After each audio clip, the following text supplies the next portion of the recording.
मती गांव में कुंती जी अपने पति धर्म, बेटे राकेश और बहू मीना के साथ रहती थी।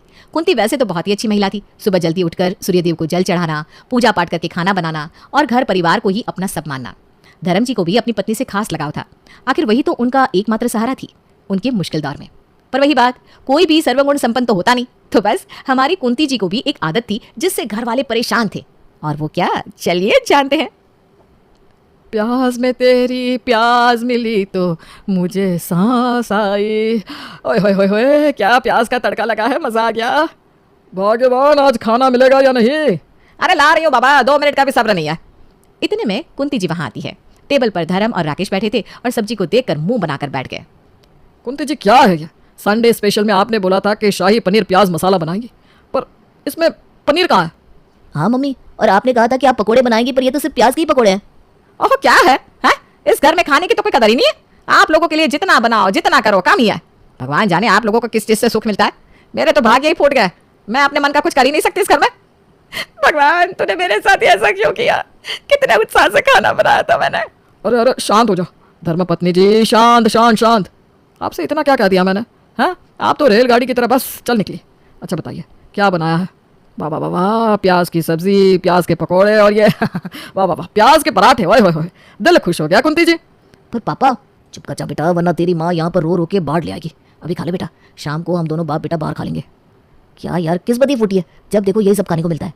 किसी तरह दोनों धर्म और राकेश अपना खाना खाते हैं, I mean, निकलते हैं। जिसके बाद राकेश अपने पिता से कहता है, पापा अब मुझसे ना ये प्याज वाला खाना नहीं खाया जाएगा। मम्मी की तो ये आदत जाती नहीं है, रोटी में प्याज, सब्जी में प्याज, प्याज वाला सूप। यहाँ तक कि उस दिन मम्मी कह रही थी कि वो प्याज की खीर बनाएंगी।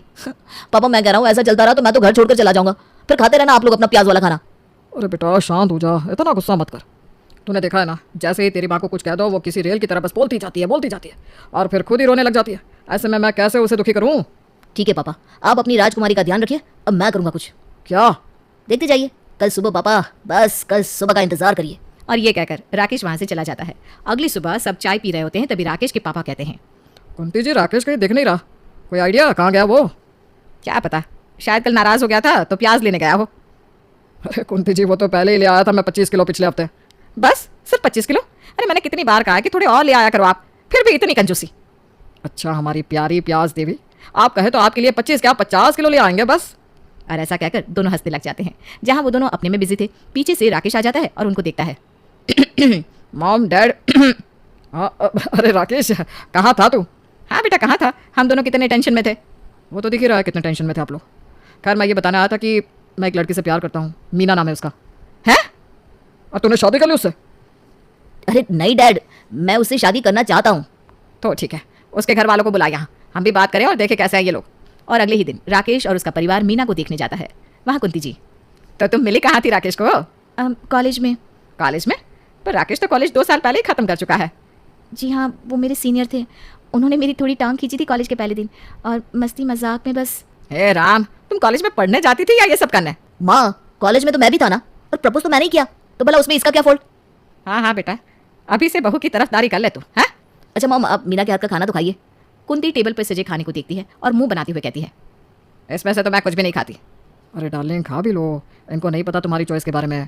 तभी मीना उठ खड़ी होती है और कहीं चली जाती है। राकेश अपनी माँ को घूरने लगता है, जैसे कह रहा हो कि अब खुश, जरा एक टाइम का खाना बिना प्याज के खा लेती तो। पर तभी मीना वापस आती है। आंटी जी आपके लिए खास प्याज के पकौड़े, आई होप आपको अच्छे लगे।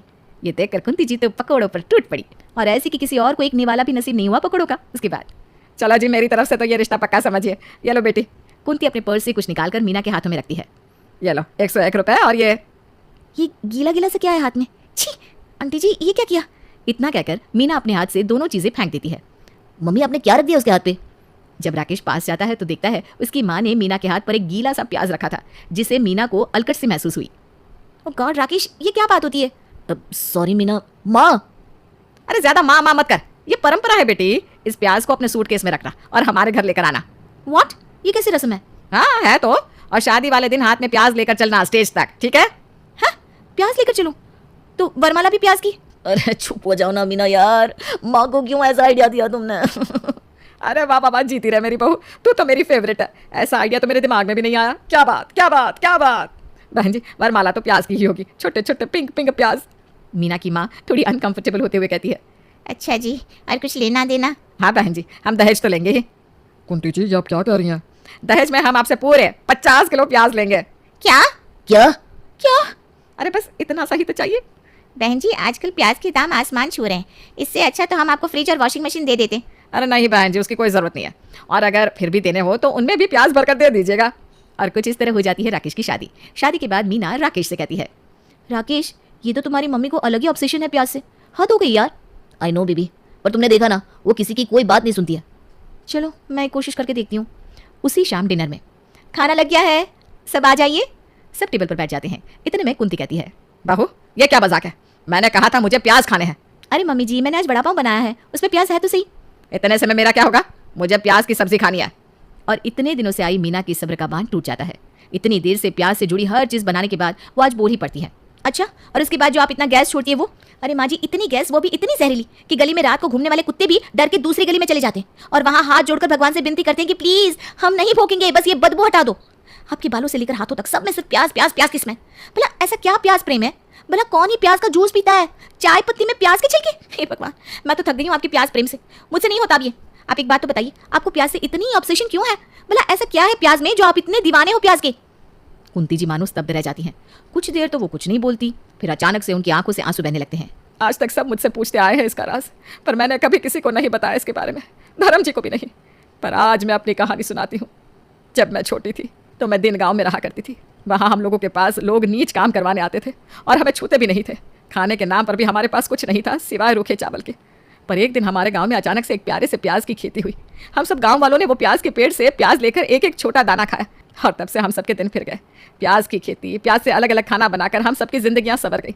और बस इसी कारण से मैं हमेशा प्याज खाती हूँ, जिससे मैं अपने गाँव से, अपने लोगों से, अपने बचपन से जुड़ी हुई हूँ। ये सुनकर सभी की आंखें नम हो गई।